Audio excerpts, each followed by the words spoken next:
Hello students, मैं आपका पूरा स्वागत करता हूं आज की मैराथन क्लास के अंदर, जिसके अंदर मैं आपको टॉप 100 एमसीक्यू क्वेश्चंस कराऊंगा। और टॉप 100 एमसीक्यू क्वेश्चंस की आज पार्ट 1 क्लास है। इसका मतलब आज मैं आपको 50 एमसीक्यू क्वेश्चंस कराऊंगा। और ये एमसीक्यू क्वेश्चंस मैंने बहुत ज्यादा रिसर्च करके हर एक क्वेश्चंस पेपर में से एक एक दो क्वेश्चंस उठाए हैं जो मोस्ट रिपीटेड क्वेश्चन है। ठीक है ना। तो मोस्ट रिपीटेड क्वेश्चंस आज मैंने इस पीपीटी के अंदर रखे हैं। ठीक है। तो आपको ये क्वेश्चन सारे करके जरूर जाने हैं। अगर आप इन क्वेश्चंस को सारों को अटेम्प्ट कर लेते हो, अगर आपको ये सारे क्वेश्चन अच्छी तरीके से समझ में आ जाते हैं और आपको इन सभी क्वेश्चंस के आंसर्स अच्छी तरीके से पता चल जाते हैं, तो मैं उम्मीद करता हूं आप बोर्ड एग्जाम 2026 के अंदर एक भी एमसीक्यू क्वेश्चन छोड़ के नहीं आओगे। तो चलिए आज की क्लास को हम शुरू करते हैं। ठीक है। तो आज की क्लास का हमारा पहला क्वेश्चन होने वाला है किससे? वो है किससे? एपी से। जब आपके पास टर्म आ जाए तो समझ जाना वो क्या है, AP, the fourth term of the sequence. देखो आपके पास सीक्वेंस गिवन है ना। तो आपके पास क्या सीक्वेंस गिवन है? देखो सर, आपके पास सीक्वेंस है 1/1 + √x, 1/1 - x, 1/1 - √x।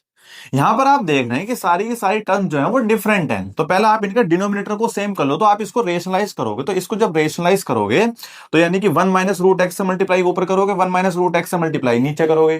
ठीक है ना।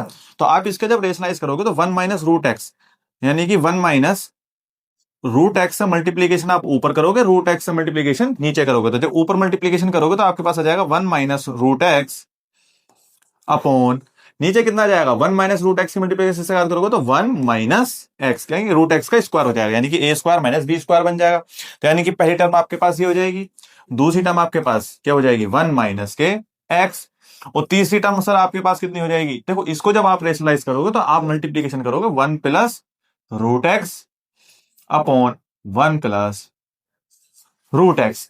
ठीक है ना। तो आज जब इनकी मल्टीप्लीकेशन आप करोगे तो ऊपर आपके पास आ जाएगा 1 + √x अपॉन, जब आप इन दोनों की मल्टीप्लिकेशन दोगे तो 1 - x, यानी कि सभी के जो डिनोमिनेटर है वो 1 - x, 1 - x, 1 - x मेरे पास आ गए। यानी कि सारों के जो डिनोमिनेटर वो सेम आ गए। तो आपके पास ये जो टर्म बननी है वो क्या बननी है? आप देखो यहाँ पर 1 - √x है, यहाँ पर 1 है, तो इसका मतलब क्या है, जो आपके पास जो कॉमन डिफरेंस आ जाएगा वो कितना जाएगा, प्लस के √x, क्योंकि प्लस का √x जुड़ा होगा तभी तो यहाँ पर आया होगा। देखो प्लस का √x, तो आपके पास a की वैल्यू कितनी आ गई सर?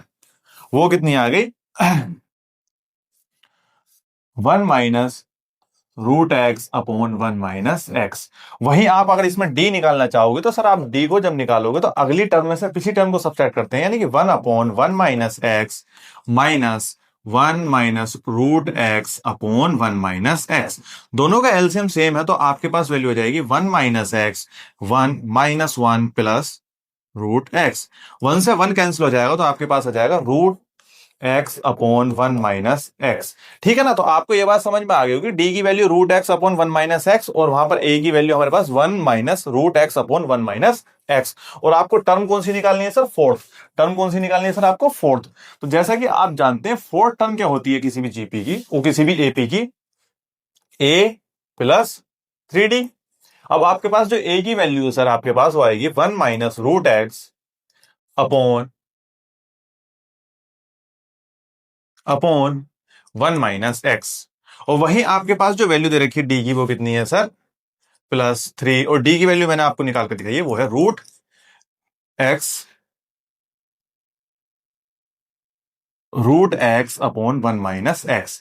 तो जैसा कि आपको दिखाई दे रहा है यहां पर -√x है और यहां पर 3 √x है, तो 3 √x और माइनस के √x कितना हो जाएगा? माइनस और प्लस के 2 √x, यानी कि प्लस के 2 √x, यानी कि ऑप्शन डी बिल्कुल आपका करेक्ट हो जाएगा। तो ठीक है, आपको ये सवाल बहुत अच्छी तरीके से समझ में आया होगा। आइए चलिए देखते हैं नेक्स्ट क्वेश्चन। देखो आपको आपका जो कॉन्फिडेंस है तभी बूस्ट होता है जब आप क्वेश्चन को समझ जाते हो और वो क्वेश्चन को अटेम्प्ट कर लेते हो। ठीक है। देखो नेक्स्ट सवाल आपके पास ये बना, देखो ये हार्ड सवालों में से कुछ सवाल हैं। तो आपके पास सवाल क्या है, the sum of the areas of the two circle. अब हमारे पास दो सर्किल है, उन दोनों सर्किल का जो एरिया का सम है which touch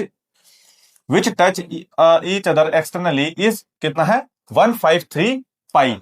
if the sum of their radius is 15, then the ratio of the larger to the smaller radius. यानी कि लार्जर रेडियस और स्मॉलर रेडियस का रेशियो निकालना है सर आपको, यानी कि लार्जर रेडियस का और स्मॉलर रेडियस का क्या निकालना है सर आपको? रेशियो निकालना है। तो आपके पास क्या गिवन है, देखो स्मॉलर मैंने माना लेट, इसे मान सकते हैं रेडियस ऑफ लार्जर सर्किल आपने माना बड़ा आर, और रेडियस ऑफ स्मॉलर सर्किल हमने माना सर छोटा आर।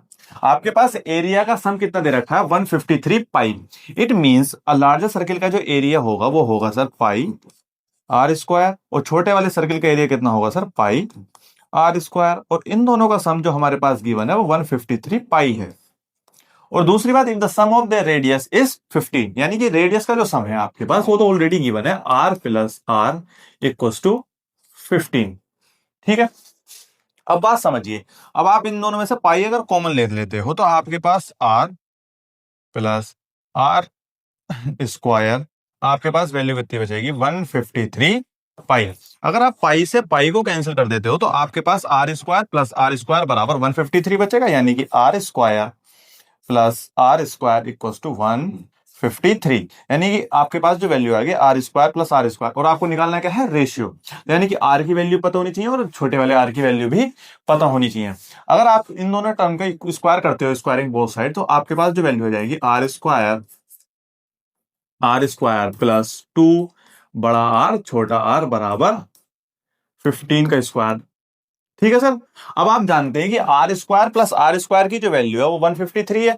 इट मींस जो आपके पास बड़ा आर स्क्वायर प्लस छोटा आर स्क्वायर है उसकी वैल्यू जो है आपके पास 153 प्लस 2 बड़ा आर छोटा आर इक्वल टू 15 का स्क्वायर आप सभी जानते हैं 225 होता है।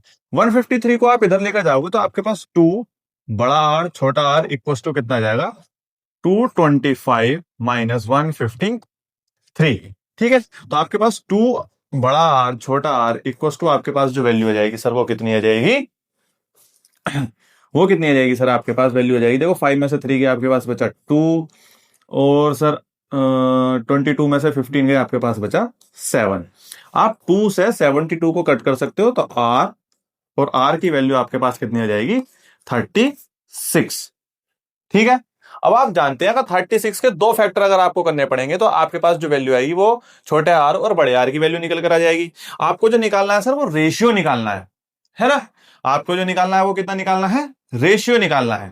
ठीक, तो आप जानते हैं, देखो आपके पास जो वैल्यू आ जाएगी निकलकर वो कितनी आ जाएगी, देखो आपके पास बड़े आर की वैल्यू कितनी आ जाएगी 12, और छोटे आर की वैल्यू कितनी आ जाएगी सर 3। ठीक है, और दूसरा फैक्टर अगर आप देखते हो तो इसमें जो फैक्टर निकल कर आएंगे आपके पास 9 और 4 निकल कर आएंगे। कोई भी रेशियो सर आपके पास ऐसा नहीं है गिवन। अब देखो 12 और 3 का अगर आप रेशियो निकालोगे तो आप कट करोगे तो आपके पास 4:1 आएगा। क्यों, ठीक है ना, तो आपका ऑप्शन ए बिल्कुल करेक्ट हो जाएगा। अब मैं आपको एक बात बता दूं, जब आपके पास बड़े आर की मल्टीप्लिकेशन छोटे आर के साथ 36 आई है तो आपको देखो फैक्टर आप देखते हो तो 6 मल्टीप्लीकेशन 6 आ सकता है, 1:1 है नहीं। दूसरा फैक्टर आपके पास कितना आ सकता है सर 4 मल्टीप्लीकेशन 9, 4:9 नहीं है। तीसरा फैक्टर आपके पास कितना आ सकता है 3 मल्टीप्लीकेशन 12, लेकिन बड़ा आर है तो 12 बड़ा वाला होगा, आर छोटा वाला होगा तो 12:3, और आपके पास 4:1 है, तो इसका मतलब ऑप्शन ए करेक्ट हो जाएगा। ठीक है, आइए चलिए देखते हैं नेक्स्ट क्वेश्चन, आपको बहुत अच्छी तरीके से समझ में आया हो। देखो नेक्स्ट क्वेश्चन आपके पास गिवन है, what is the least number which when divided by 8, 12, 16 leaves 3 remainder in each case, but when divided by 7 leaves no remainder. अगर आप किसी भी ऐसा नंबर बताओ जो नंबर 7 से डिवाइड करने पर तो कोई भी रिमाइंडर ना दे, लेकिन 8, 12 और 16 से डिवाइड करने पर आपको रिमाइंडर 3 दे। देखो आपके पास ऑप्शंस गिवन है, 7 से डिवाइड करने पर आपको कोई भी रिमाइंडर नहीं मिलेगा। अगर आप इस टर्म को 7 से डिवाइड करते हो तो ये टर्म 7 2 जा 14, 7 1 जा 7, इट मीन 7 से कंप्लीटली डिविजिबल है तो रिमाइंडर आपके पास 0। आप इस टर्म को 7 से डिवाइड करोगे तो 7 2 जा, ठीक है, 7 2 जा 14, फिर 5 आ जाएगा, यानी कि 5 आपके पास इसमें रिमाइंडर बन जाएगा। ये इसमें तो 5 रिमाइंडर बनना है 7 से डिवाइड करने पर। आप इसे 7 से डिवाइड करके देखो तो आपके पास वैल्यू कितनी बनेगी 7 2 जा 14, 57 आ जाएगा आपके पास, 8 जा 56। इसका मतलब इसमें भी रिमाइंडर सर आपके पास 1 बच रहा है। तो ठीक है, तो आपके पास ऑप्शन ए ही इकलौता ऐसा ऑप्शन है जिसके अंदर 7 से डिवाइड करने पर कोई भी रिमाइंडर नहीं बच रहा। अब आप इन टर्म्स को देख लीजिए, 8 से अगर आप 147 को डिवाइड करते हो तो आपके पास रिमाइंडर 3 बचेगा। 12 12 जा 144 यानी कि 144 होता है। 147 में से 144 गए तो 3 रिमाइंडर बच रहा है। 16 नमा 16 9 जा 144 तब भी 3 रिमाइंडर बच रहा है। तो इसका मतलब ऑप्शन ए बिल्कुल करेक्ट हो जाएगा। ठीक, नेक्स्ट क्वेश्चन आपके पास गिवन है the roots of the equation.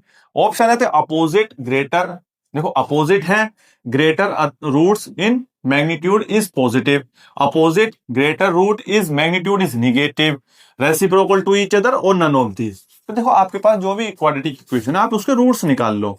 X square minus के 3x माइनस के 4 इक्वल्स टू 0। अगर आप इसको देखते हो तो यहां पर 1 है तो मल्टीप्लीकेशन करके तो 4 आए, सबट्रैक्ट करके 3 आए तो 4 minus 1। It means X square minus 4 minus 1 X minus 4 equals to 0। आपके पास जो वैल्यू आ जाएगी माइनस के 4 X plus 1 X minus 4 equals to 0। अगर आप x कॉमन लेते हो तो x माइनस 4 एक फैक्टर बन जाएगा, प्लस का 1 कॉमन लोगे तो x माइनस 4 इक्वल्स टू 0। तो आपके पास दो फैक्टर बन गए, तो x प्लस 1 और एक x माइनस के 4। तो आपके पास जो रूट आ गए x के वो आ गए एक तो -1 और 4। तो आपके पास दोनों रूट कैसे हैं सर, अपोजिट इन साइन है। तो आप एक तो पॉजिटिव है, और एक निगेटिव है। तो आपके पास अपोजिट वाला ऑप्शन तो बिल्कुल ठीक है। रेसिप्रोकल सर हमारे पास नहीं है। Greater root is magnitude is positive, या जो सा रूट ग्रेटर है उसका जो रूट का जो मैग्नीट्यूड है वो पॉजिटिव है। हाँ जी सर पॉजिटिव है, तो ऑप्शन एक करेक्ट हो जाएगा, टिक करेंगे और आगे बढ़ जाएंगे। ठीक है, तो नेक्स्ट क्वेश्चन आपके पास गिवन है if alpha and beta are the root of the quadratic equation. आपके पास गिवन है कि 2x square plus x minus 1 equals to 0, then the equation whose roots are 1 upon alpha comma 1 upon beta will be. ऐसी equation बताओ जिसके root 1 upon alpha और 1 upon beta हो। अच्छा एक बात बताओ, ऐसी रूट इक्वेशन बनानी है जिसके रूट 1 अपॉन अल्फा और 1 अपॉन बीटा हो। तो क्या हम इन दोनों का सम नहीं निकाल सकते? हाँ जी सर सम निकाल सकते हैं। आप एक बात बताओ, 1 upon alpha plus 1 upon beta, ठीक है, उसकी जो वैल्यू होती है वो कितनी होती है, minus K B upon A के, है ना। तो आपके पास जो वैल्यू होती है दोनों सम रूट्स का जो सम निकालते हो तो उसकी वैल्यू कितनी होती है, माइनस के बी अपॉन ए, है ना। जो जो इक्वेशन हमें निकालनी है हम उसकी बात कर रहे हैं। तो हमारे पास जो वैल्यू आ रही है निकलकर वो कितनी आएगी, beta alpha upon alpha, sorry beta plus alpha upon alpha into beta. अब आप जानते हैं जो अल्फा और बीटा जो है वो इसी वाली क्वाड्रेटिक इक्वेशन के जीरोस है। तो आप ये बताओ अल्फा प्लस बीटा किसके बराबर होता है, माइनस के बी अपॉन ए, यानी कि माइनस के 1 अपॉन 2। इसकी जो वैल्यू हो जाएगी सर आपके पास हो जाएगी माइनस के 1 अपॉन 2, और अल्फा इंटू बीटा आपके पास कितना होता है, सी अपॉन ए, यानी कि माइनस के 1 अपॉन 2। सी की वैल्यू -1 है और ए की वैल्यू आपके पास 2 है। माइनस के 1 अपॉन 2 से माइनस के 1 अपॉन 2 है, तो आपके पास जो वैल्यू बनेगी वो कितनी बनी सर, वो 1 बनी। और ये जो 1 वैल्यू है वो minus K B upon A के बराबर होनी चाहिए। अब आप इन इक्वेशंस में देख लो, यहां पर माइनस के 1 अपॉन, यस बिल्कुल इसमें बन रही है, इसमें माइनस के 2 अपॉन 1 इसमें नहीं बन रही। देखो इसमें प्लस का 1 अपॉन 2 बनेगी, इसमें प्लस का 1 अपॉन 1 बनेगी। हमें जो इक्वेशन निकालनी है वो किसकी निकालनी है, माइनस के बी अपॉन ए बराबर कितना आना चाहिए सर, प्लस का 1, ठीक है ना। माइनस का बी अपॉन ए किसके बराबर आना चाहिए, प्लस का 1। तो यानी कि बी की वैल्यू यहां पर माइनस के 1 है, तभी बी की वैल्यू को अगर हम -1 रखोगे तभी पॉजिटिव बनेगा। तो यानी कि ऑप्शन सी बिल्कुल करेक्ट हो जाएगा। ठीक है, तो आइए चलिए देखते हैं नेक्स्ट क्वेश्चन।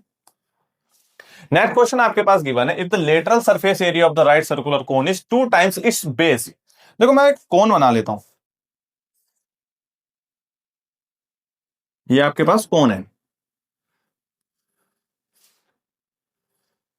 ठीक है, ये आपके पास क्या है सर, कोन है, 2 टाइम्स इट्स बेस, यानी कि इस कोन का जो क्या नाम है इसका, लेटरल सरफेस एरिया है वो कितना है, 2 टाइम्स है उसके बेस के एरिया के। Then the semi vertical angle of the cone must be, यानी कि जो वर्टिकल सेमी वर्टिकल, यानी कि वर्टिकल एंगल ये होगा, सो सेमी यानी कि एक एंगल जो होगा इसका कितना होगा। आप जानते हैं कि आपके पास जो वैल्यू गिवन है इसका जो लेटरल सरफेस ये तो है एरिया होता है वो होता है पाई आर एल, और बेस का एरिया कितना होगा, पाई आर स्क्वायर एच। आपके पास given lateral surface area is cone is 2 times its base, यानी कि इसके बेस के एरिया से 2 गुना है। अगर मैं बेस के एरिया में 2 से मल्टीप्लीकेशन कर दूं तो इसके जो एरिया आ जाएगा वो लेटरल सरफेस एरिया के बराबर आ जाएगा। यानी कि लेटरल सरफेस एरिया जो है वो बेस के दुगने के बराबर है। एम आई राइट? तो आपके पास अगर देखो पाई से पाई को कैंसिल कर सकते हो, ठीक है, आर से आर को कैंसिल कर सकते हो, तो आपके पास एल बराबर कितना आ गया सर? 2 आर के। यहां तक बात बिल्कुल समझ में आई। अब हमें जो वैल्यू निकालनी है सर वो कितनी निकालनी है? इस थीटा की। अब आप जानते हैं राइट सर्कुलर कोन होने की वजह से ये 90 डिग्री का एंगल है, और थीटा के सामने वाली साइड कितनी है? परपेंडिकुलर। और हमें एल और आर की वैल्यू को रिलेशन पता है, और एल हमारे पास कितना होता है सर? ये इसे ही तो बोलते हैं स्लैंट हाइट को एल। तो इसका मतलब ये 90 डिग्री के सामने वाली साइड कितनी होगी? वो पर हाइपोटेनियस हो गई। यानी कि हाइपोटेनियस हमें हाइपोटेनियस और रेडियस के साथ जो है वो हमें रिलेशन पता है। तो यानी कि थीटा के सामने वाली जो साइड होगी वो होगी परपेंडिकुलर, और ये कितनी होगी? हाइपोटेनियस। परपेंडिकुलर और हाइपोटेनियस हमें पता है किस ट्रिग्नोमेट्रिक रेशियो के अंदर आते हैं? वो साइन के अंदर आते हैं। अगर आप इसमें साइन थीटा लगाते हो, साइन थीटा बराबर कितना होता है सर? Perpendicular upon hypotenuse. आप इसके अंदर देखते हैं परपेंडिकुलर जो है हमारे पास वो कितना है सर? आर। और हाइपोटेनियस जो है वो हमारे पास कितनी है सर? एल। क्योंकि यहां से लेकर यहां तक कितनी होती है सर? वो होती है एल। तो आप अगर इस वैल्यू को सब्स्टिट्यूट करना चाहते हो तो एल की वैल्यू आपके पास कितनी है सर? 2 आर। तो आर अपॉन 2 आर, आर से आर कैंसिल हो जाएगा, वो आ जाएगा 1/2 के बराबर साइन थीटा। अगर आप ट्रिग्नोमेट्रिक टेबल को रिकॉल कर पा रहे हो तो साइन थीटा किस एंगल पर कितना 1/2 होता है, तो हमें पता हो जाना चाहिए कि थीटा बराबर कितना होगा सर? 30 डिग्री। क्यों? 30 डिग्री पर साइन की वैल्यू 1/2 होती है। इसका मतलब क्या है कि ऑप्शन बी बिल्कुल करेक्ट हो जाएगा, यानी कि 30 डिग्री। टिक करेंगे और आगे बढ़ जाएंगे। देखो नेक्स्ट क्वेश्चन आपके पास गिवन है, if the difference of the mode and median. इसका मतलब है कि आपके पास गिवन है मोड का डिफरेंस किसके साथ? मीडियन के साथ ऑफ डाटा इज 24, यानी कि 24। Then the difference of the median and mean. Median और मीन का डिफरेंस निकालना है। आप सभी जानते हैं इंपेरिकल फॉर्मूला कितना होता है सर? मोड इक्वल्स टू कितना होता है सर हमारे पास? वो होता है 3 मीडियन माइनस के 2 मीन। अगर आप मोड की इस वाली मोड की वैल्यू को रिप्लेस कर दो इस वाली वैल्यू से, तो आपके पास आ जाएगा 3 median minus 2 mean minus median equals to 24। आपको मीडियन और मीन का ही डिफरेंस निकालना है। तो आप देखें 3 मीडियन में से मीडियन गया तो आपके पास 2 मीडियन बचा, और अब दोनों दो जो है वो इन दोनों में से कॉमन ले लो, तो 2 कॉमन लेने के बाद आपके पास बचेगा median minus mean equals to 24। आप 2 से इसको डिवाइड कर दोगे तो आपके पास वैल्यू कितनी जाएगी सर? 12। यानी कि मीडियन माइनस मीन की जो वैल्यू सर हमारे पास कितनी आएगी? 12। यानी कि ऑप्शन ए बिल्कुल करेक्ट हो जाएगा। टिक करेंगे और आगे बढ़ जाएंगे, ठीक है ना? रैपिड तरीके से करेंगे, बहुत फास्ट तरीके से। आपके पास जो अगला क्वेश्चन गिवन है, a set of the number consist 3 force, यानी कि फोर्स जो है वो 3 बार लिखा हुआ है। 3 फोर्स यानी कि 4 4 4 3 बार लिखा हुआ है। 5 फाइव्स है, यानी कि 5 जो है वो 5 बार लिखा हुआ है।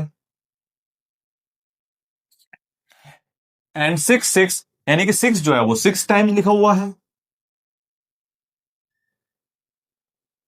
ठीक है। और 8 8 टाइम्स लिखा हुआ है, यानी कि 8 टाइम्स लिखा हुआ है, ठीक है। एंड 7 10 यानी कि 10 जो है वो हमारे पास कितने हैं सर? वो हमारे पास है सर 7। 1 2 3 4 5 6 7। अब इसका अंदर जो क्वेश्चन है वो the mode of this set of the number is what. आप देखो 4 3 बार, 5 5 बार, 6 6 बार, और 8 8 बार, और आपके पास 10 कितने हैं? वो है 7। तो आप सभी जानते हैं मोड का मतलब कितना होता है? जिसकी हाईएस्ट नंबर ऑफ फ्रीक्वेंसी होती है, जो सबसे ज्यादा बार आता है उसको हम मोड बोलते हैं। और 8 सबसे ज्यादा बार आया है, ऑप्शन सी पर टिक करना और आगे बढ़ जाना, ठीक है ना? आप क्वेश्चन पढ़ के भी कर सकते थे, ये लिखने की भी ज्यादा जरूरत नहीं थी। अगला क्वेश्चन आपके पास है, what is the probability for a leap year to have 52 Mondays and 53 Sunday. यानी कि 52 मंडे हो और 53 संडे हो। देखो जो 52 मंडे होंगे उसकी तो प्रोबेबिलिटी कितनी होगी सर? वो कितनी होगी? 52 मंडे होने की प्रोबेबिलिटी कितनी होगी? देखो मैं आपको लिख करके दिखा देता हूं। 52 तो मंडे हो और 53 संडे हो। अब देखो आपके पास जो लीप ईयर होता है, वो जो लीप ईयर के अंदर जो डेज होते हैं वो 366 होते हैं। अगर आप इसको 7 से डिवाइड करते हो, यानी कि वीक्स में डिवाइड करते हो, तो आपके पास जो वैल्यू हो जाएगी वो कितनी आ जाएगी, 52 वीक, है ना, 52 वीक और 2 डेज रिमेनिंग बच जाएगी। एम आई राइट और नॉट? यानी कि आपके पास जो 2 डेज रिमेनिंग बच जाएंगे। अब आप इन 2 डे का सैंपल स्पेस बनाना चाहो तो वो बना सकते हो, यानी कि Monday, Tuesday, Tuesday Wednesday, Wednesday Thursday, Thursday Friday, Friday Saturday, Saturday Sunday, Sunday और मंडे। यानी कि 1 2 3 4 5 6 7, यानी कि आपके पास जो टोटल आउटकम कितने आ रहे हैं सर, वो निकल के सैंपल स्पेस में वो कितने आ रहे हैं, 7। ठीक है, तो आपके पास प्रोबेबिलिटी, किसी भी इवेंट की प्रोबेबिलिटी का मतलब कितना होता है, वो बेसिक सी नॉलेज होनी चाहिए, favourable outcome upon total outcome. तो सर हमें ये तो पता चल गया कि हमारे पास जो टोटल आउटकम है वो हमारे पास 7 है।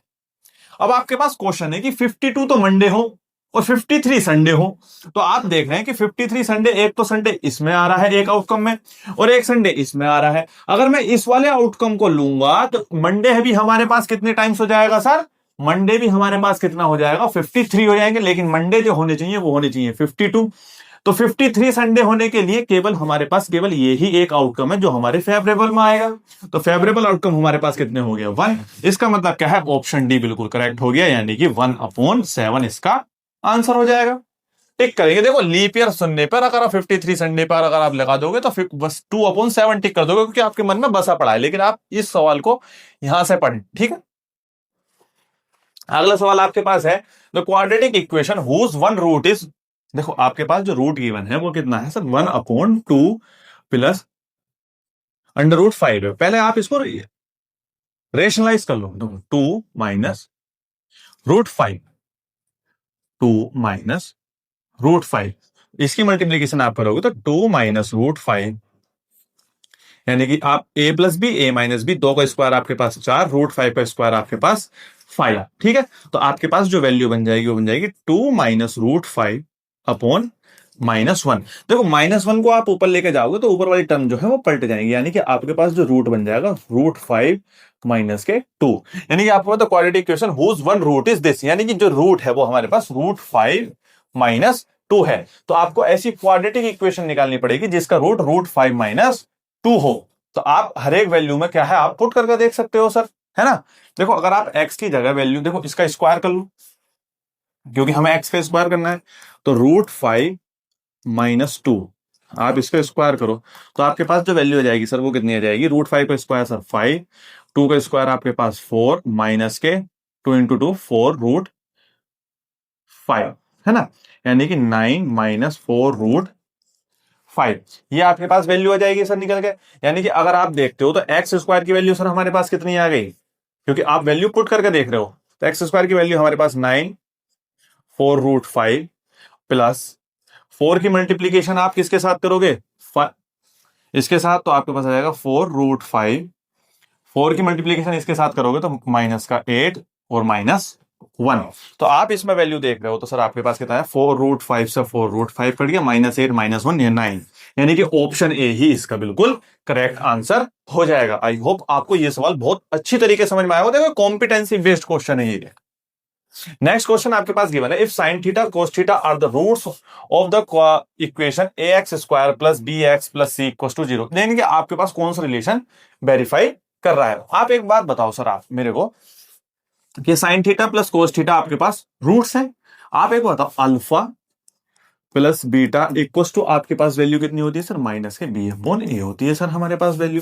ठीक है सर, तो आपके पास जो अल्फा प्लस बीटा, अल्फा और बीटा हमारे पास कितना है, sin theta plus cos theta, beta की वैल्यू कितनी है सर हमारे पास, कोस थीटा, और बी की वैल्यू हमारे पास बी है और ए की वैल्यू सर हमारे पास ए है, -b/a हमने लिख दिया। है तो बात बिल्कुल अच्छी तरीके से समझ में आई। दूसरी बात हम जानते हैं कि अल्फा इंटू बीटा की वैल्यू कितनी होती है सर, सी अपॉन ए होती है। और अल्फा की वैल्यू हमारे पास साइन थीटा, बीटा की वैल्यू हमारे पास कोस थीटा। तो इसका मतलब क्या है कि साइन थीटा की मल्टीप्लीकेशन कोस थीटा के साथ उसकी वैल्यू हमारे पास आ रही है सी अपॉन ए। आपको रिलेशन कौन सा निकालना है, तो इसका मतलब आप इसको स्क्वायरिंग बोथ साइड करो। स्क्वायरिंग बोथ साइड करने पर आपके पास वैल्यू आ जाएगी sine square theta plus cos square theta plus 2 sine theta cos theta equal to, आप इस वाले का स्क्वायर करोगे तो B square upon A square, आपके पास वैल्यू निकल कर आ जाएगी।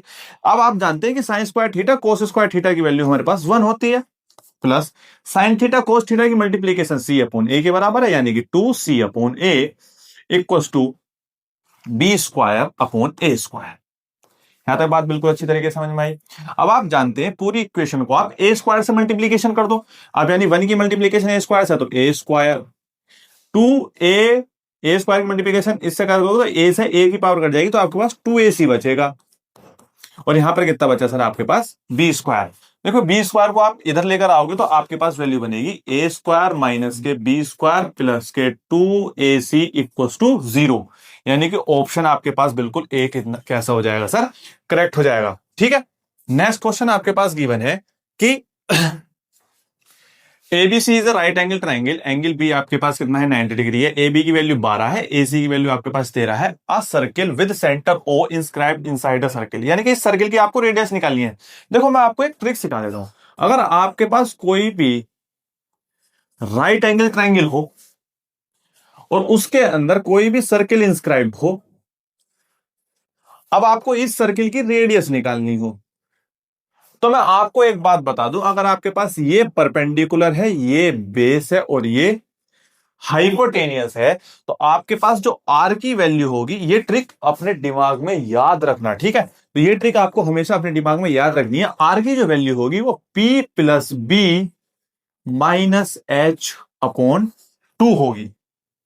ठीक है, अब आपके पास जो वैल्यू गिवन है यहां पर वो आप देख रहे हो, तो यहां से लेके यहां तक की जो वैल्यू गिवन है आपके पास वो 12 है, और यहां से लेके यहां तक की वैल्यू आपके पास कितनी है 13 है। और पाइथागोरस की ट्रिपलेट सभी व्यक्ति को याद होती है। अगर आप देखो 13 का स्क्वायर कितना होता है 169, 12 का स्क्वायर कितना होता है 144, 169 में से 144 को सब्सट्रैक्ट करोगे तो आपके पास आएगा 25। 25 का जो रूट होता है वो कितना होता है 5, यानी कि इसकी जो वैल्यू होगी सर हमारे पास कितनी होगी 5। और आपको आर की वैल्यू निकालनी है 12 प्लस 5, यानी कि 12 प्लस 5 माइनस 13 अपॉन 2। आपके पास 12 5 17, 17 में से 13 गए, आपके पास 4 अपॉन 2 यानी कि 2। अगर आपके पास वैल्यू सेंटीमीटर में तो यानी कि सेंटीमीटर। ये बात हमेशा याद रख, ये ट्रिक हमेशा याद रखना, आपको कहीं नहीं मिलेगी, लेकिन मैंने आपको बताई है कि ये ट्रिक हमेशा आपको याद रखनी है। 2 सेंटीमीटर इसका आंसर आ जाएगा। अगर एक कंडीशन है कि राइट एंगल ट्रायंगल होना चाहिए। ठीक है, आपके पास नेक्स्ट सवाल आपके पास गिवन है, find the reflection of the point. देखो पॉइंट की रिफ्लेक्शन करनी है in the point of origin. अब आपके पास ये है, अब अगर आप देख रहे हैं तो आपके पास ये प्लेन आ जाएगा सर निकल के। हाँ जी सर, हमारे पास ये वाला प्लेन आ जाएगा निकल के। आप देख रहे हैं कि 6 कोमा माइनस के 2, यानी कि 6 कोमा माइनस के 2 कहीं यहां पर होगा। हमने माना 6 कोमा के माइनस के 2 यहां पर होगा। अगर आप इस पॉइंट की रिफ्लेक्शन निकालना चाहते हो, अगर आप इस पॉइंट की रिफ्लेक्शन निकालना चाहते हो, वो तो कहीं यहां पर निकल कर आएगी। Am I right or not? अगर आप इस पॉइंट की रिफ्लेक्शन निकालना चाहते हो इस किसी भी प्लेन के साथ, तो इस पॉइंट की रिफ्लेक्शन इधर निकल कर आएगी। ठीक है ना, तो इस पॉइंट की जब आप रिफ्लेक्शन इधर निकाल कर लेकर आओगे तो आपके पास जो वैल्यू आ जाएगी वो कितनी आ जाएगी माइनस के 6 कोमा माइनस के 2। आपके पास जो वैल्यू निकल कर आएगी सर वो कितनी आएगी माइनस के 6 कोमा माइनस के 2, यानी कि ऑप्शन माइनस के 6 कोमा माइनस के 2। एक तो ये रिफ्लेक्शन निकल कर आ गई, ये तो आ गई वाई एक्सिस के साथ। आप एक्स एक्सिस के साथ जो रिफ्लेक्शन निकालोगे वो कितनी आएगी सर निकल के, वो कितनी आएगी सर हमारे पास निकल के आएगी वो 6 कोमा 2 निकल कर आएगी। यानी कि अगर आपके पास क्वेश्चन आता कि ओरिजिन ना पूछ के वो एक्स एक्सिस पूछे, वाई एक्सिस पूछे, ठीक है, तो यानी कि आपके पास वाई एक्सिस के साथ आंसर ये बन जाता, एक्स एक्सिस के साथ आंसर ये बन जाता। क्वेश्चन क्या है ओरिजिन के साथ, यानी कि इसकी जो रिफ्लेक्शन आएगी निकल के सर वो कहीं यहां आएगी। और ये जो क्वाड्रेंट आपके पास गिवन है, ये क्वाड्रेंट सेकंड क्वाड्रेंट है। सेकंड क्वाड्रेंट के अंदर आप सभी को पता है एक्स एक्सिस निगेटिव होती है, तो आपके पास आंसर आ जाएगा माइनस के 6 कोमा 2, है ना। तो आपके पास जो आंसर निकल कर आएगा वो कितना आएगा, -6,2, क्योंकि अगर आप इधर वाली वैल्यू देखते हो तो y की कोऑर्डिनेट जो हो जाएगा वो पॉजिटिव, और इधर वाले क्वाड्रेंट के अंदर x का जो कोऑर्डिनेट होता है -6, यानी कि ऑप्शन ए बिल्कुल करेक्ट हो जाएगा। अगर क्वेश्चन x एक्सिस पूछता है तो आंसर ये, y एक्सिस पूछता है तो आंसर ये, ओरिजिन पूछता है तो आंसर ये जरूर पढ़ना कि किस चीज पर पूछ रहा है, ठीक है। नेक्स्ट क्वेश्चन आपके पास गिवन है, the point which lie on the perpendicular bisector of the line joining the point this and this, ठीक है, यानी कि the point lie on the perpendicular bisector of line segment joining the point this and this. अब आप देखो, आपके पास ये दोनों पॉइंट है ना। अब आपके पास जो ये दोनों पॉइंट है, आपके पास है -2, -5। अब आपके पास दूसरा वैल्यू गिवन है कि आपके पास है कि 2, 5। अब इन दोनों पॉइंटों को जो डिवाइड कर रही है परपेंडिकुलर क्या है, वो क्या है, बाइसेक्टर है, यानी कि बिल्कुल हाफ में काटेगी। Am I right or not? अब जब कोई वैल्यू हाफ में काटेगी तो इसका मतलब है कि इन दोनों पॉइंटों का हमें क्या निकालना है सर, वो मिड पॉइंट निकालना है, यानी कि रेशियो 1 हो जाएगा। अब आप जानते हैं मिड पॉइंट फॉर्मूला कितना होता है, x1 + x2 upon 2, y1 + y2 upon 2, -2 + 2 0, यानी कि सर हमारे पास 0 आ जाएगा, -5 5 0, यानी कि हमारे पास 0 आ जाएगा, यानी कि 0,0 हमारे पास परपेंडिकुलर बाइसेक्टर का पॉइंट आ गया, यानी कि ऑप्शन ए करेक्ट हो जाएगा। टिक करेंगे और आगे बढ़ जाएंगे। बाइसेक्टर का मतलब आप सभी जानते हैं, आधे आधे भाग में काट बांटना। जब आधे आधे भाग में बांटोगे तो रेशियो 1 हो जाएगा, तो 1:1 होने की वजह से ये मिड पॉइंट हो जाएगा। तो हमें इसका मतलब क्या था, क्या इन दोनों पॉइंटों का हमें क्या निकालना था, मिड पॉइंट निकालना था। हमने मिड पॉइंट निकाला, वो 0,0 आया, तो हमने ए ऑप्शन को टिक करे और हम आगे बढ़ गए। अब अगला सवाल आपके पास गिवन है, the fourth vertex D of the parallelogram ABCD whose 3 vertex. देखो आपके पास क्या गिवन है सर, पैरेललोग्राम गिवन है, ठीक है। अब आपके पास ए के जो कोऑर्डिनेट है वो कितने हैं सर, आपके पास वो -2,3 है। इसकी भी एक ट्रिक है। बी के कोऑर्डिनेट आपके पास 6,7 है। सी के कोऑर्डिनेट आपके पास कितने हैं, 8,3 है, ठीक है। अब आपको डी के कोऑर्डिनेट निकालने हैं। अब मैं आपको एक ट्रिक बता दूं, देखो अगर आपको डी के कोऑर्डिनेट निकालने तो आमने सामने वाले को जोड़ दो और इस सामने वाले को घटा दो। अपोजिट के आमने सामने वाले को जोड़ दो, सामने वाले को घटा दो। -2, ठीक है, +8 और -6। एक तो ये कोऑर्डिनेट हो जाएगा, 3 + 3 3 + 3 -7। तो आपके पास आंसर ये निकल कर जाएगा। -2 और 8 कितना हो गया, +6 और -6 आपके पास 0, 3 3 6 6 में से 7 गए -1, यानी कि 0, -1 आपका आंसर हो जाएगा। ऑप्शन बी बिल्कुल करेक्ट हो जाएगा। इस ट्रिक को भी आपका पता होना बहुत ज्यादा जरूरी है, क्योंकि एमसीक्यू क्वेश्चन केवल टाइम कंज्यूमिंग अगर आपके पास बन गए तो अगले सवालों के लिए आपके पास कोई भी क्वेश्चन नहीं बचेगा। देखो आपके पास एक fill in the blanks question है। एवरी ए पर क्या आएगा, every number can be express factorized as their product of dash factor and this factorization is dash except for the order in which the prime factor occur. देखो आप एक बात बताओ, किस नंबर के फैक्टराइजेशन हो सकते हैं, एक कंपोजिट नंबर के भी हो सकते हैं, ऑड नंबर के भी हो सकते हैं, इवन नंबर के भी हो सकते हैं। अब आप देखो प्राइम, यानी कि ए ऑप्शन तो वैसे ही कट गया, प्राइम नंबर के क्या ही फैक्टर करोगे, प्राइम ही आएंगे, ठीक है। तो आप एक देखो ए, अगर हम कंपोजिट के साथ चलते हैं, कंपोजिट नंबर के अगर हम फैक्टर करते हैं as the product of dash factor, हम फैक्टर जब करते हैं तो हमें सारे नंबर प्राइम मिलते हैं। प्राइम फैक्टराइजेशन तभी तो बोलते हैं प्राइम मिलते हैं, और उनका जो this factorization is dash except for the order in the prime factorization occur, यानी कि वो सारे यूनिक होते हैं। इसका मतलब क्या है कि ऑप्शन बी बिल्कुल ठीक हो जाएगा, क्योंकि ओड नंबर के जो आप फैक्टर करोगे तो इवन की मल्टीप्लीकेशन कभी ओड के बराबर नहीं आने की है, और इवन नंबर का फैक्टराइजेशन करोगे तो ओड की मल्टीप्लीकेशन कभी इवन के बराबर नहीं आने की है, ठीक है। इस ऑप्शन इसका बी बिल्कुल करेक्ट हो जाएगा। आइए चलिए देखते हैं नेक्स्ट सवाल। नेक्स्ट सवाल आपके पास गिवन है, इफ tan थीटा प्लस के cot theta equals to 5 then tan square theta plus cot square theta की वैल्यू आपको निकालनी है। देखो अगर आप देखते हो tan theta plus cot theta equals to 5, आपको जो वैल्यू निकालनी है वो tan square theta cos square theta, तो आप स्क्वायरिंग बोथ साइड कर लो, तो आपके पास जो वैल्यू हो जाएगी वो tan square theta plus cot square theta plus के 2 tan theta cot theta equal to 5 का स्क्वायर आपके पास कितना जाएगा सर 25, यानी कि स्क्वायरिंग बोथ साइड करने पर आपके पास tan square theta plus cot square theta 2 tan theta cot theta equal to 25 आ गया।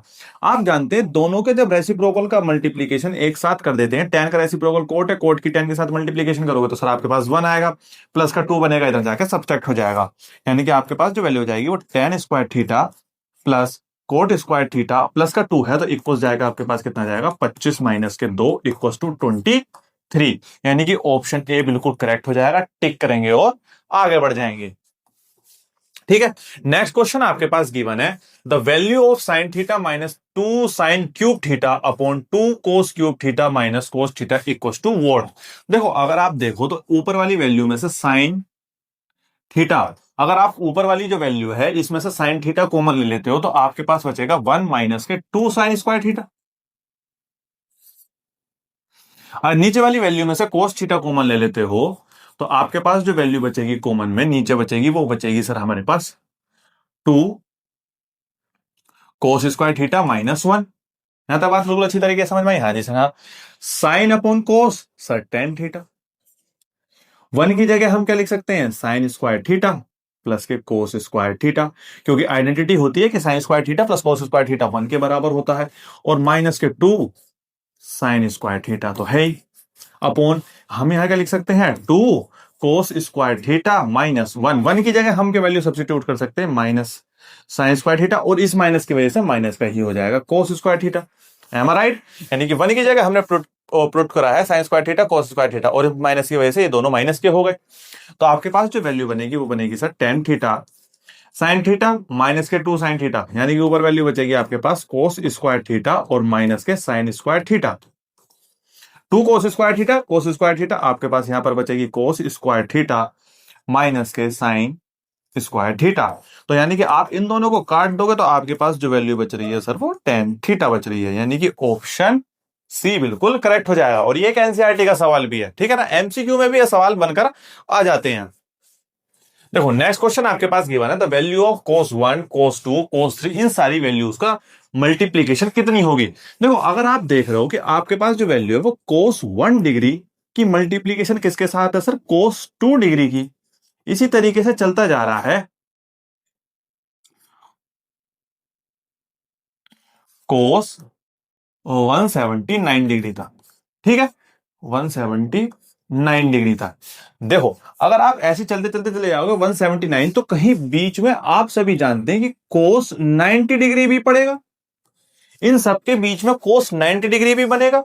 आप सभी जानते हैं कि cos 90 की जो वैल्यू होती है सर हमारे पास जीरो होती है।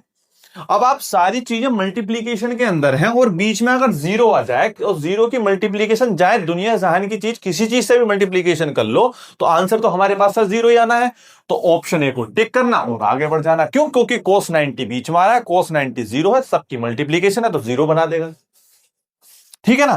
तो आइए चलिए देखते हैं नेक्स्ट सवाल। नेक्स्ट सवाल आपके पास गिवन है if the point 5,0 0,-2 3,6 lie in the graph, यानी ग्राफ के अंदर जो पॉइंट है वो 5,0 0,-2 and 3,6 lie on the graph of the polynomial.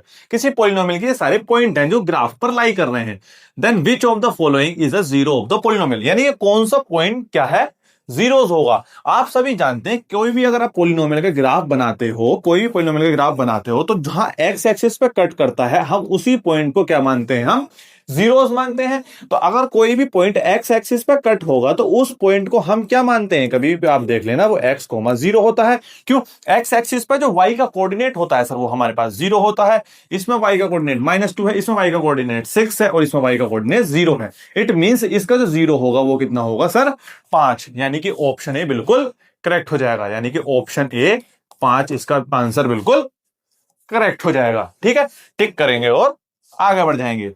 Next question आपके पास गिवन है the coordinate of a point A where A B is a diameter of the circle with centre 2, -2, यानी कि सर्किल आपके पास ये रहा, आपके पास जो सेंटर है वो सेंटर है सर -2, वही आपके पास B the coordinate of the point A where A B is the diameter of the circle and B is the point of the coordinate, B आपके पास है ये रहा।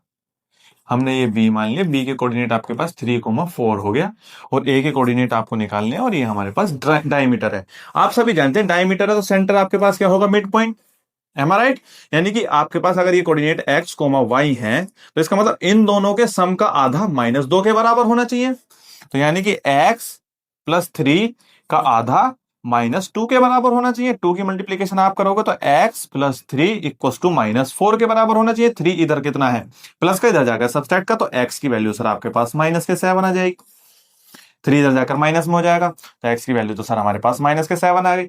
वही y+4 का आधा हमारे पास 2 के बराबर होना चाहिए। 2 दूनी 4, तो 4 से 4 कट जाएगा, तो y का जो कोऑर्डिनेट हमारे पास आ रहा है वो 0 आ रहा है।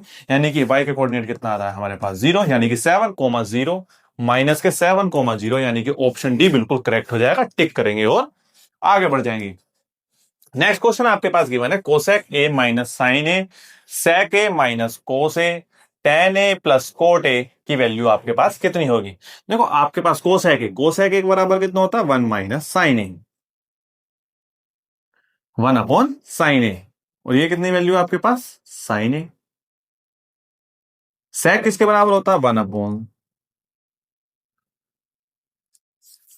कोस ए। सेक किसका रेसिप्रोकल होता है, कोस का, तो कोस की जगह कोस ए, टेन की प्लेस पर टेन ए। कोट किसका रेसिप्रोकल होता है, 1 अपॉन टेन। यहां तक सारी बातें आपको समझ में आई होंगी। हाँ जी सर, बिल्कुल अच्छी तरीके से समझ में आई है। दूसरी बात, आप यहां पर देखते हैं 1, आप इसका एलसीएम लोगे तो 1 माइनस के साइन स्क्वायर ए अपॉन साइन ए बचेगा। हाँ जी सर, ये बचेगा। यहां पर कितना बचेगा, 1 माइनस के कोस स्क्वायर ए अपॉन कोस ए बचेगा। हाँ जी सर, ये बचेगा। वही दूसरी वैल्यू आपके पास कितनी है, ten square A plus 1 upon ten ए बचेगा। हाँ जी सर, हमारे पास 10 ए बचेगा। तो आपके पास जो वैल्यू होगी, देखो 1 माइनस साइन स्क्वायर है आपके पास कितना होता है सर, कोस स्क्वायर है अपॉन साइन ए। वही ये वैल्यू 1 माइनस कोस स्क्वायर है आपके पास कितना होता है सर, साइन स्क्वायर है, साइन स्क्वायर है upon cos A. Ten square A plus 1 किसके बराबर होता है सर, सेक स्क्वायर ए अपॉन टेन ए। यहां तक बात अच्छी तरीके से आपको समझ में आई। हाँ जी सर, बहुत अच्छी तरीके से यहां तक बात समझ में आई। अब आप देखो, कोस स्क्वायर ए की मल्टीप्लीकेशन सेक स्क्वायर ए के साथ करोगे तो आपके पास जो वैल्यू बनकर आएगी सर वो कितनी आएगी, 1। यानी कि कोस स्क्वायर ए की मल्टीप्लीकेशन सेक स्क्वायर के साथ करोगे तो वैल्यू कितनी बनकर आएगी सर, 1। साइन के स्क्वायर से आप साइन को कैंसिल कर सकते हो, यानी कि इन दोनों की मल्टीप्लीकेशन सर आपके पास 1, और यहां पर खाली कितना बचा, साइन ए। तो आपके पास जो वैल्यू बच रही है सर वो साइन ए, और नीचे जो वैल्यू बच रही है वो कोस ए मल्टीप्लीकेशन टेन ए।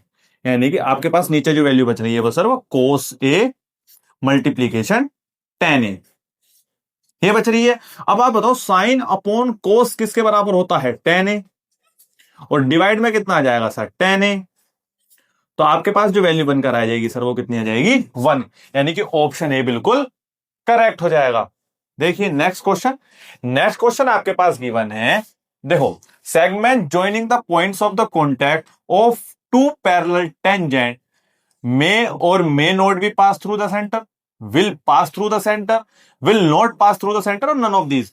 आप सभी जानते हैं कोई भी अगर एक सर्किल है, सर्किल से दो पैरेलल टेंजेंट आपको ड्रॉ करनी है तो वो ऑलवेज ड्रॉ जो हो सकती हैं वो केवल एक डायमीटर पर ड्रॉ हो सकती हैं, और डायमीटर वाली जो लाइन होगी वो हमेशा सेंटर से पास होगी, यानी कि will pass through the centre. आप सभी जानते हैं दो पैरेलल टेंजेंट केवल डायमीटर के अलोंग ही ड्रॉ हो सकती हैं, और डायमीटर सेंटर से पास होगा, तो ऑप्शन बी बिल्कुल करेक्ट हो जाएगा। इस पर टिक करेंगे और आगे बढ़ जाएंगे। नेक्स्ट क्वेश्चन आपके पास गिवन है, the LCM of the given number x and y where y is multiple of x is given bye.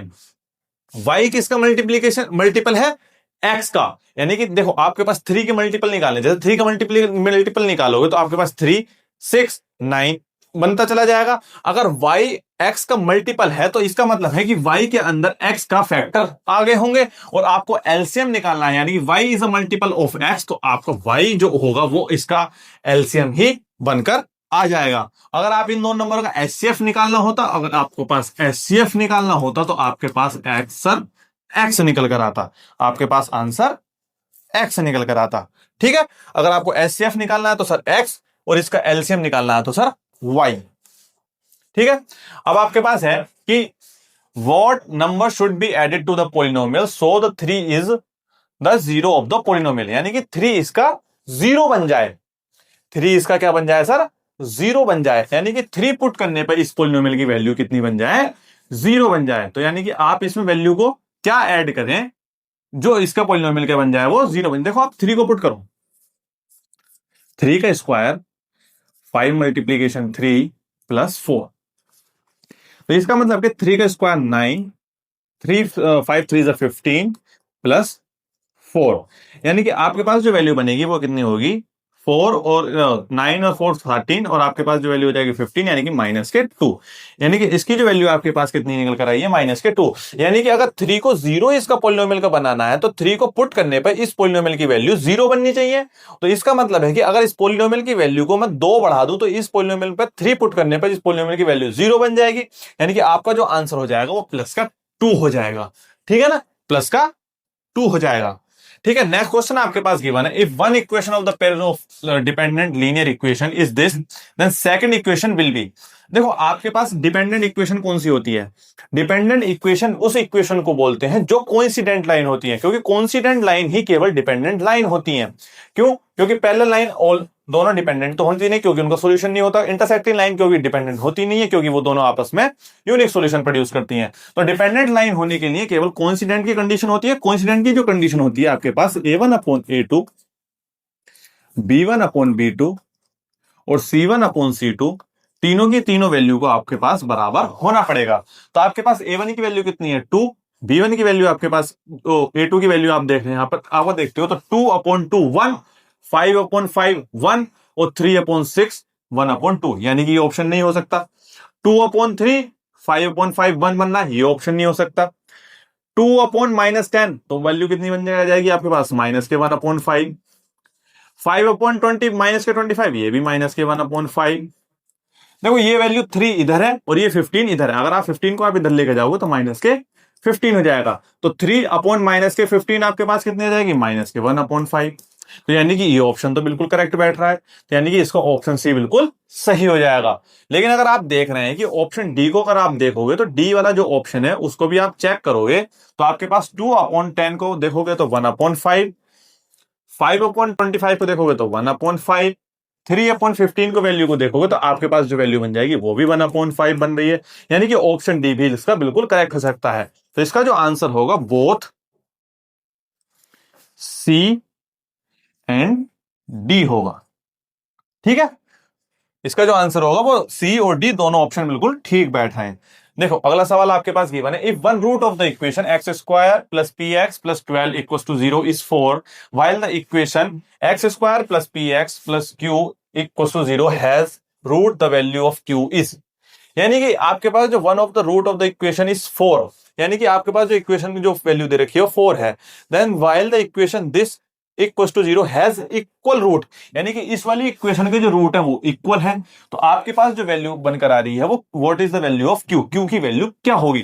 तो आप देख रहे हैं कि इस वाली इक्वेशन के अंदर जो 4 क्या है, रूट है, तो आप 4 एक्स की प्लेस पर पुट करोगे तो वो वैल्यू 0 के बराबर आएगी, यानी कि 4 पुट करने पर आपके पास जो वैल्यू आएगी वो 0 के बराबर आएगी। एक्स की जगह क्या पुट करोगे, 4 एक्स स्क्वायर, यानी कि 4 का square plus 4 plus 12 equals to 0, यानी कि 4 का स्क्वायर आपके पास 16 प्लस के 4p प्लस 12 इक्वल्स टू 0, यानी कि 16 प्लस 12 आपके पास 28 आ जाएगा, यानी कि 28 इधर जाकर कितना बन जाएगा, माइनस के 28, यानी कि 4p की जो वैल्यू आपके पास आ जाएगी सर वो माइनस के 28, 4p से माइनस के 28 को डिवाइड करोगे तो आपके पास वैल्यू हो जाएगी माइनस के 7। यहां तक बात अच्छी तरीके से समझ में आई, यानी कि ये वाली जो इक्वेशन है वो आपके पास जो बन जाएगी वो एक्स स्क्वायर माइनस के 7x plus Q equals to 0, क्योंकि हमने p की वैल्यू को सब्स्टिट्यूट कर लिया -7 से। अब इस इक्वेशन के जो रूट है वो हमारे पास किसके बराबर है, वो इक्वल है। अब देखो रूट को इक्वल होने के लिए उसके डिस्क्रिमिनेंट की वैल्यू हमेशा 0 के बराबर होनी चाहिए। जिस इक्वेशन की डिस्क्रिमिनेंट की वैल्यू 0 के बराबर होती है उसी इक्वेशन के रूट जो होते हैं वो कैसे होते हैं सर, इक्वल रूट्स होते हैं। इक्वल रूट्स के लिए डिस्क्रिमिनेंट की वैल्यू 0 के बराबर होनी चाहिए। अब डिस्क्रिमिनेंट क्या होता है सर, बी स्क्वायर माइनस के 4ac, बी स्क्वायर माइनस के 4ac बराबर 0 होना चाहिए। अब बी की वैल्यू आपके पास कितनी है सर, माइनस के 7, माइनस 7 का स्क्वायर कितना होता है 49, माइनस 4, 4 की जगह 4, ए की वैल्यू 1 है और सी की वैल्यू q है, तो 4q बराबर कितना आ जाएगा 0 के। 49 को आप उधर लेकर जाओगे तो 4q बराबर आ जाएगा माइनस के 49। अब देखो इस माइनस से माइनस कैंसिल कर दोगे, 4 को आप इधर ले जाओगे तो q की वैल्यू आपके पास आ जाएगी 49/4, यानी कि ऑप्शन ए बिल्कुल करेक्ट हो जाएगा। टिक करेंगे और आगे बढ़ जाएंगे। नेक्स्ट क्वेश्चन आपके पास गिवन है, when the sun altitude changes from 30 degree to 60 degree, यानी कि 30 डिग्री से 60 डिग्री पर चेंज हो गया, the length of the shadow of the tower decrease by 70 metre, what is the height of the tower. अब देखो आपके पास देखो इस तरीके से क्वेश्चन गिवन है, ठीक है। अब इसमें जो है आपके पास जो सन की जो वो दे रखा है एल्टीट्यूड, वो 30 डिग्री है, यानी कि आपने देखा ये कितना है 30 डिग्री, यानी कि ये टावर है, यहां पर सन निकला हुआ है, सन निकला हुआ है, सन की रेस पड़ी, उसने शेडो बनाई, यानी कि ये शेडो है। यहां तक बात समझ में आई सर। और पहला ही जो बना रहा है वो 30 डिग्री, फिर सन थोड़ा ऊपर गया तो उनने बनाया 60 डिग्री, तो 60 डिग्री पर जो शेडो थी वो इतनी बन जाएगी, उसकी जो एंगल है वो आपके पास 60 डिग्री है। तो आपके पास जो शेडो है वो डिग्रीज कितनी हुई है सर, वो 70 मीटर डिग्रीज हुई है, ये आपके पास गिवन है। तो इसका मतलब है कि आपको जो वैल्यू निकालनी है सर, वो निकालनी है हाइट ऑफ द टावर। अगर height of the tower h है और ये हमारे पास x है, तो आप इसकी value height of the tower की निकाल सकते हो। देखो पहले वाले इस वाले ट्रायंगल के अंदर आप और ट्रिग्नोमेट्री लगाओ, tan 60 सर, tan 60 यानी कि tan 60 बराबर कितना होगा सर, परपेंडिकुलर अपॉन बेस। आप इसमें देख रहे हैं परपेंडिकुलर आपके पास h है और बेस हमारे पास x है, it means h upon x आपके पास बराबर आ गया। tan 60 की वैल्यू सर आप जानते हैं, tan 60 की वैल्यू √3 होती है, यानी कि √3h, √3 equal to h upon x। x को आप इधर ले जाओ, √3 को आप इधर ले जाओगे तो x की वैल्यू आपके पास आ जाएगी h अपॉन √3, यानी कि √3 को आप रेशनलाइज करोगे तो x की वैल्यू आपके पास आ जाएगी सर h√3/3। यहां तक बात अच्छी तरीके से समझ में आई? हाँ सर समझ में आई। अब आप देख रहे हैं कि आपको जो वैल्यू निकालनी है सर वो h की, तो आप इस वाले ट्राइंगल के अंदर अगर आप ट्रिग्नोमेट्री अप्लाई करते हो तो आपके पास आ जाएगा tan 30 बराबर perpendicular, perpendicular same as it is h है, और दूसरी जो वैल्यू है सर आपके पास वो कितनी हो जाएगी x प्लस 70, x प्लस 70। तो आपके पास tan की वैल्यू कितनी होती है, वो होती है 1/√3, यानी कि h अपॉन x प्लस 70। आप इसको इधर मल्टीप्लीकेशन करोगे तो x प्लस 70 इक्वल टू आपके पास आ जाएगा √3h। यहां तक बात अच्छी तरीके से समझ में आई? हाँ जी सर, यहां तक बात अच्छी तरीके से। अब x की वैल्यू को सब्स्टिट्यूट कर लो h√3 पर, x की वैल्यू को आप क्या कर सकते हो, सब्स्टिट्यूट कर सकते हो। देखो इस वाले x की जगह हमने लिखा h√3/3 plus 70 equal to 3√3h। यहां तक अच्छी तरीके से बात समझ में आई? हाँ जी सर समझ में आई। अब देखो आपको इधर लेकर गया होगा तो आपके पास जो वैल्यू बनकर आएगी वो आएगी सर 70 बराबर आना चाहिए √3h माइनस √3h/3 के। यहां तक बात समझ में आई? अगर आप 3 की मल्टीप्लीकेशन इधर करते हो तो 70 बराबर आना चाहिए √3h माइनस √3h/3 के। अगर आप 3 की मल्टीप्लीकेशन इधर करते हो तो 70 मल्टीप्लीकेशन 3 बराबर कितना आ जाएगा सर आपके पास, देखो 3 में से √3 गया तो 2√3h आपके पास बचेगा। अब आपके पास जो वैल्यू बनकर आ जाएगी वो सर बनकर कितनी आ जाएगी, 70 मल्टीप्लीकेशन 3/2√3 बराबर h। अब देखो √3 से 3 √3 टाइम्स कटेगा और 2 से 70 आपके पास 35, यानी कि 35 की मल्टीप्लीकेशन √3 से करोगे तो आपके पास जो आंसर निकल कर जाएगा। आंसर आपके पास सारे वो आंसर कितने किसके अंदर गिवन है, पॉइंटों के अंदर। तो इसका मतलब क्या है कि 35 की मल्टीप्लीकेशन ऑफ √3 का मतलब होगी 1.73 से मल्टीप्लाई, यानी कि 35 से बड़ी होगी और 35 को दूना 70 से छोटी होगी।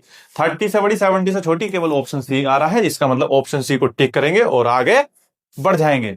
नेक्स्ट क्वेश्चन आपके पास गिवन है, a race track is race track is in the form of circular ring whose outer and inner circumference are given है m metre, then the width of the track। यानी कि आपके पास कोई भी circular track है, इस तरीके से सर्कुलर ट्रैक है। अगर आप इनर वाले का देखते हो तो हमने छोटा आर माना, आउटर वाले की रेडियस देखते हो तो आपके पास बड़ी आर गई। आपको अगर विड्थ ऑफ द ट्रैक निकालनी है, अगर विड्थ ऑफ द ट्रैक निकालनी है तो वो आपके पास बड़े आर में से छोटे आर को सबट्रैक्ट करना पड़ेगा। इट मींस आपके पास, ठीक है ना। अब देखो इनर वाले ट्रैक का जो आपके पास सर्कमफ्रेंस गिवन है, यानी कि 2 पाई आर की जो वैल्यू है आपके पास गिवन है वो कितनी है, 352 है नहीं क्या। इनर वाले की कितनी है, 352, और आउटर वाले का सर्कमफ्रेंस कितना होगा, 2 पाई बड़ा आर, बराबर उसकी वैल्यू आपके पास गिवन है 396 है। तो बात अच्छी तरीके से समझ में आई। अगर देखो आपको r माइनस आर निकालना है तो आप इन दोनों को क्या कर लो, माइनस कर लो, तो आपके पास आ जाएगा 2 पाई आर माइनस 2 पाई आर बराबर 396 माइनस 352। देखो 2 पाई आप इन दोनों में से कॉमन ले सकते हो, हाँ जी सर कॉमन ले सकते हैं, तो r minus R equal to आपके पास वैल्यू कितनी आ जाएगी, वो कितनी आ जाएगी 44। देखो 2 पाई, आप 2 पाई को आप इधर लेके जाओगे तो आपके पास जो वैल्यू आएगी सर वो r minus R equal to 44। अब देखो नीचे कितनी वैल्यू आएगी सर, 2 पाई की जगह मैं लिख लेता हूं 22/7 पट के ऊपर पहुंच जाएगा बाई 2 22, और 22 से 22 कैंसिल, आपके पास जो आंसर बनेगा वो 7 बनेगा। यानी कि ऑप्शन सी बिल्कुल सही आंसर हो जाएगा। ऑप्शन सी को टिक करेंगे और आगे बढ़ जाएंगे। नेक्स्ट क्वेश्चन आपके पास गिवन है, if the surface area of the to sphere is in the ratio. देखो आपके पास जो स्फीयर है, मैंने माने 2 स्फीयर है, एक का स्फीयर की रेडियस r है और एक की स्फीयर की रेडियस छोटा r है। अगर आप देखो तो इसका जो एरिया होगा वो होगा 4 पाई बड़ा आर स्क्वायर, और इसका जो एरिया होगा सर आपके पास होगा 4 पाई छोटे आर का स्क्वायर। अगर आप इन दोनों का जब रेशियो निकालोगे तो 4 पाई से 4 पाई कट जाएगा, तो आपके पास जो इन दोनों का रेशियो आएगा बड़ा आर स्क्वायर अपॉन छोटे आर का स्क्वायर, और वो जो वैल्यू गिवन है सरफेस एरिया की वैल्यू जो गिवन है वो कितनी गिवन है आपके पास 16/9 गिवन है। अगर आप इन दोनों को रूट करते हो तो आपके पास आर रेशियो आर बराबर कितना आ जाएगा सर, वो 4:3 आ जाएगा।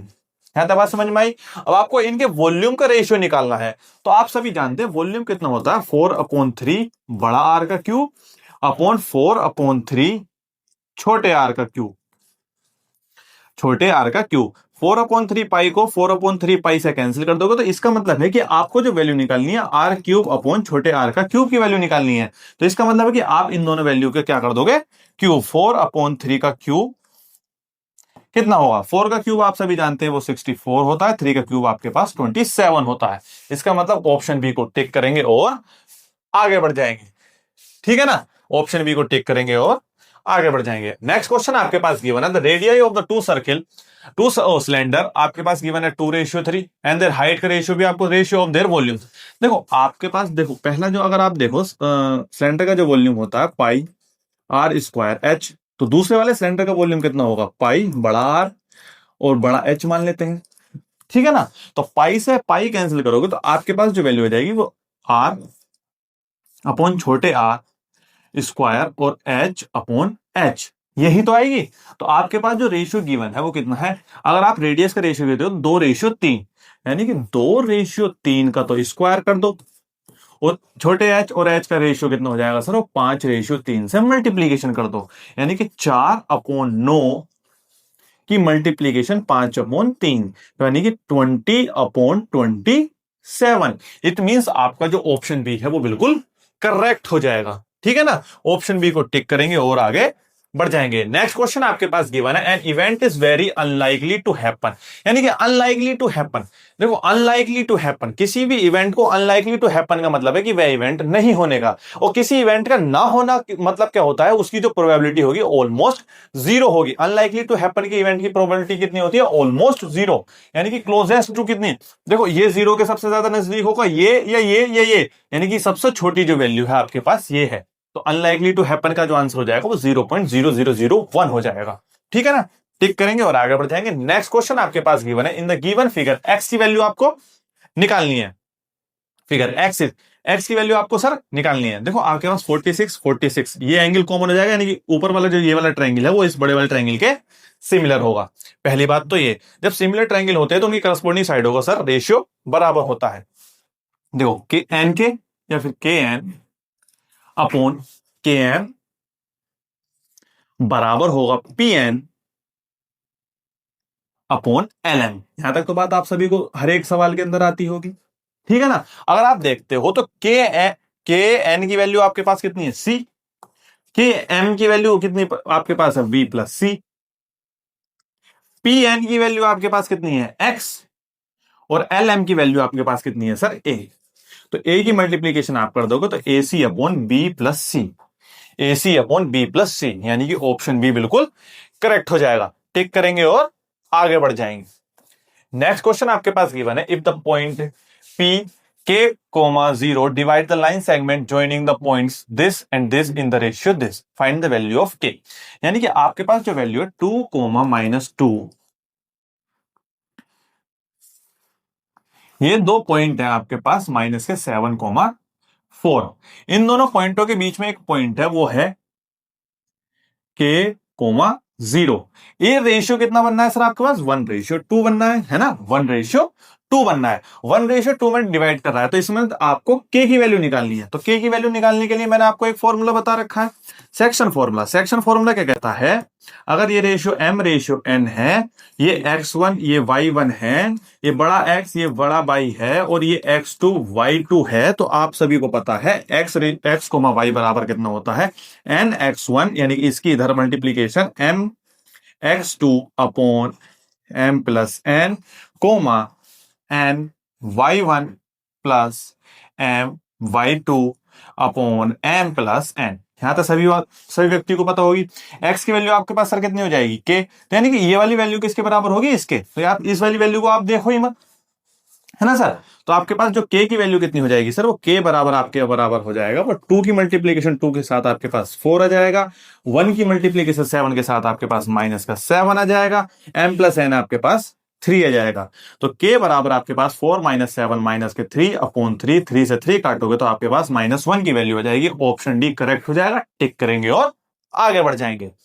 नेक्स्ट क्वेश्चन आपके पास गिवन है 4 tan थीटा इक्वल टू 3/4, यानी कि 4 tan थीटा इक्वल टू आपके पास 3 है। 4 sin थीटा माइनस के cos theta, 4 sin theta plus के cos थीटा की वैल्यू आपको निकालनी है।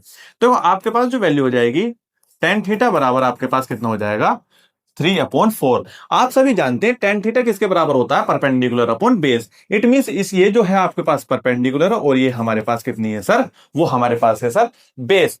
अगर आपके पास परपेंडिकुलर 3 है, बेस आपके पास 4 है, तो 3 का स्क्वायर 9, 4 का स्क्वायर 16, 16 9 25, तो हाइपोटेन्यूस आपके पास कितनी आ गई सर 5। तो आपको जो वैल्यू निकालनी है वो निकालनी है 4 sin थीटा। अब आप बताओ sin थीटा किसके बराबर होता है सर, परपेंडिकुलर अपॉन हाइपोटेन्यूस। तो sin थीटा की वैल्यू कितनी होगी 3/5, 3/5 माइनस cos थीटा की वैल्यू कितनी हो जाएगी बेस अपॉन हाइपोटेन्यूस, यानी कि 4/5, यानी कि 4/5। 4 sin थीटा, 4 sin की वैल्यू आपके पास 3/5 प्लस cos थीटा यानी कि 4/5। यहां तक बात आपको समझ में आई। देखो 4 12 माइनस 4/5, 4 12 प्लस 4/5, 5 से 5 कैंसिल, 4 में से 12 में से 4 गया, आपके पास कितना बचे सर, वो बचे 8, 12 4 16, 8 से 16 कैंसिल, 1/2 आपके पास आंसर आ जाएगा, यानी कि ऑप्शन सी करेक्ट हो जाएगा। टिक करेंगे और आगे बढ़ जाएंगे। नेक्स्ट क्वेश्चन आपके पास गिवन है cos a plus cos square A बराबर 1। तो sine square A plus sine की पावर 4a किसके बराबर होगा, वो भी सर हमेशा 1 के बराबर ही होगा। अगर आपको इसका आंसर जानना है तो आप जेएस टॉपर्स पॉइंट को सर्च करना, उसके अंदर मैंने एक शॉर्ट्स डाल रखी है, ठीक है ना।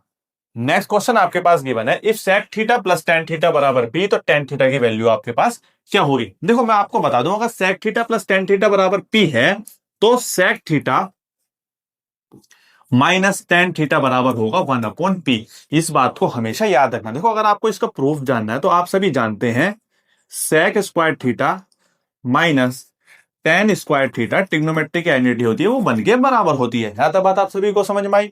अगर आप इसमें a plus B A minus B लगाओगे तो सेक थीटा प्लस के टेन थीटा एक सेक थीटा माइनस के टेन थीटा बराबर आपके पास वन आना चाहिए। यानी कि दोनों की मल्टीप्लीकेशन किसके बराबर आ रही है, वन के। तो आप इसको इधर लेके चले जाओगे तो आपके पास आ जाएगा सेक थीटा माइनस के टेन थीटा बराबर आ जाएगा one upon two sec theta plus के टेन थीटा। यानी कि सेक थीटा माइनस के टेन थीटा और सेक थीटा प्लस के टेन थीटा आपस में एक दूसरे के रेसिप्रोकल है। अगर sec theta plus tan theta की वैल्यू पी है तो sec theta minus tan theta की वैल्यू वन अपॉन पी होगी। तो आपको टेन थीटा निकालना है तो इन दोनों इक्वेशनों को आप क्या कर दोगे, सब्सट्रैक्ट, ये प्लस का ये माइनस का। सेक थीटा से sec theta cancel, tan theta आपके पास कितना बन जाएगा, टू टेन थीटा, और इसकी जो वैल्यू हो जाएगी वो कितनी हो जाएगी सर आपके पास, P minus one upon P. अब देखो पी इधर लेकर जाओगे तो आपके पास वैल्यू हो जाएगी P square minus one upon P, किसके बराबर आ गया सर, टू टेन थीटा के। किसके बराबर आ गया, टू टेन थीटा के बराबर। अब टू को आप इधर लेके चले जाओगे तो आपके पास जो टेन थीटा की वैल्यू सर आपके पास आ जाएगी वो P square minus one upon to P.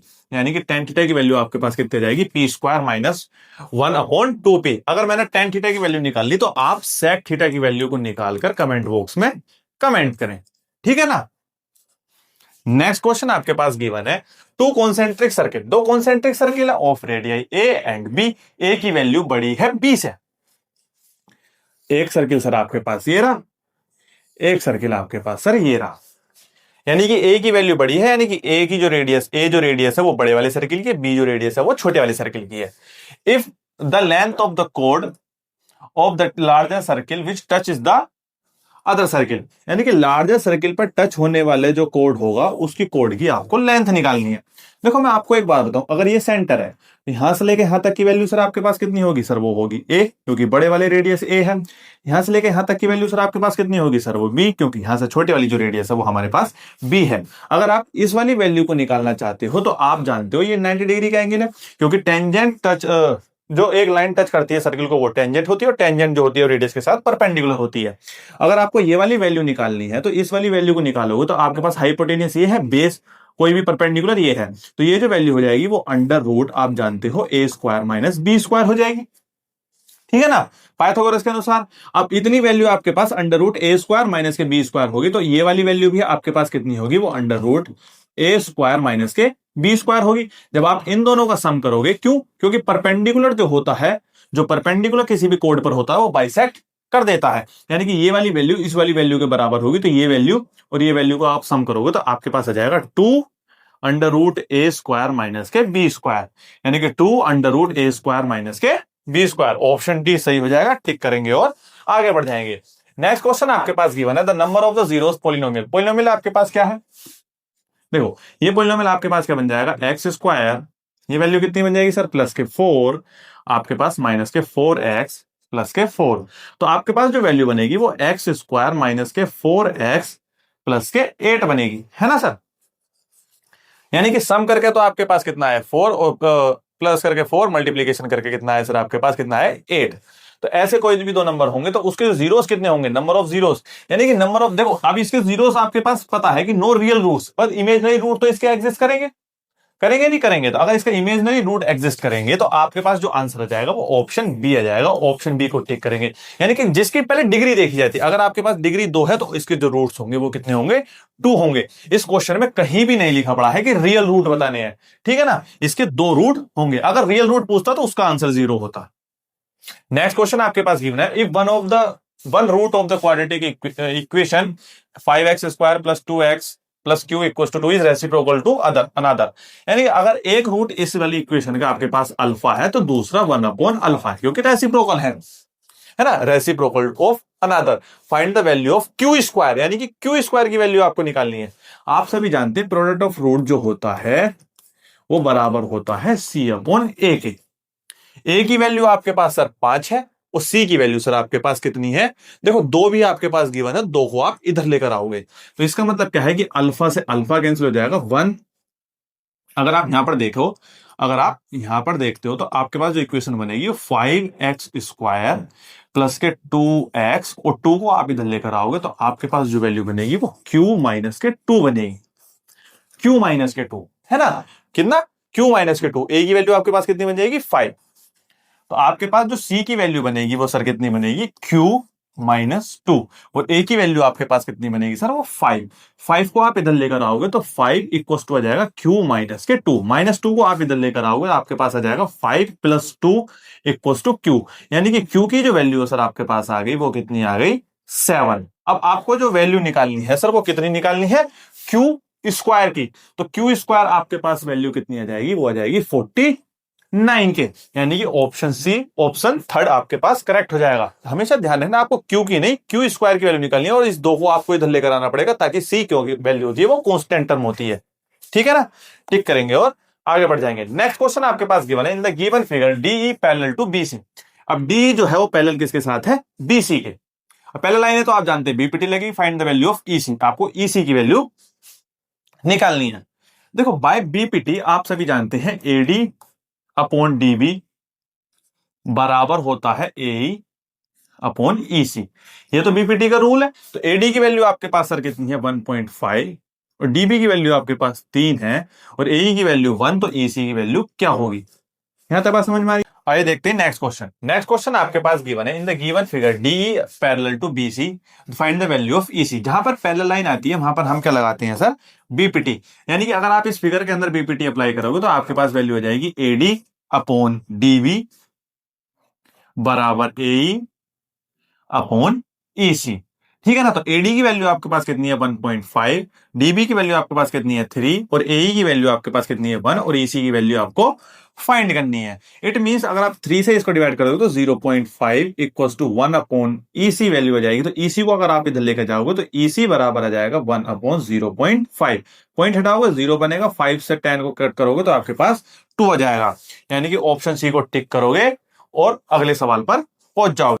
देखिए ये सवाल आपके पास गिवन है। देखो ये भी सवाल आपके पास क्या है, in the given figure find the value of x in the centimetre, यानी कि आपको x की वैल्यू निकालनी है। तो आप सभी जानते हैं अगर ये लाइन इस लाइन के साथ क्या है, पैरेलल है, तो ऊपर वाला जो ट्रायंगल होता है इस वाले ट्रायंगल बड़े वाले ट्रायंगल के साथ सिमिलर होता है। इसका मतलब है कि आपके पास जो वैल्यू हो जाएगी वो PA यानी कि छोटी वाली अपॉन बड़ा वाला।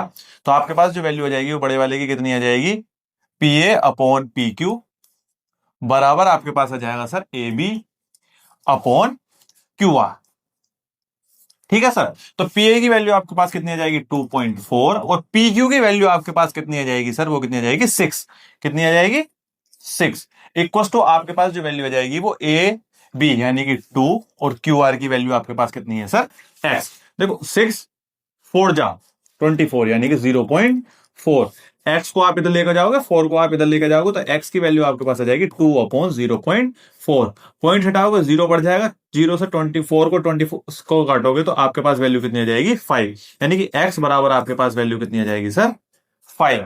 आपका ऑप्शन बी बिल्कुल करेक्ट हो जाएगा। और ये था आपका आज आखिरी सवाल, ठीक है ना। तो देखो आपको सारे सवाल अच्छी तरीके से समझ में आए होंगे। वीडियो को लाइक करना और सारे कमेंट में जो जो मैंने आपको आंसर्स वीडियो के बीच में पूछे हैं वो सारे आंसर्स कमेंट बॉक्स में जरूर लिखना, और हमारे चैनल को सब्सक्राइब जरूर करना। Thank you.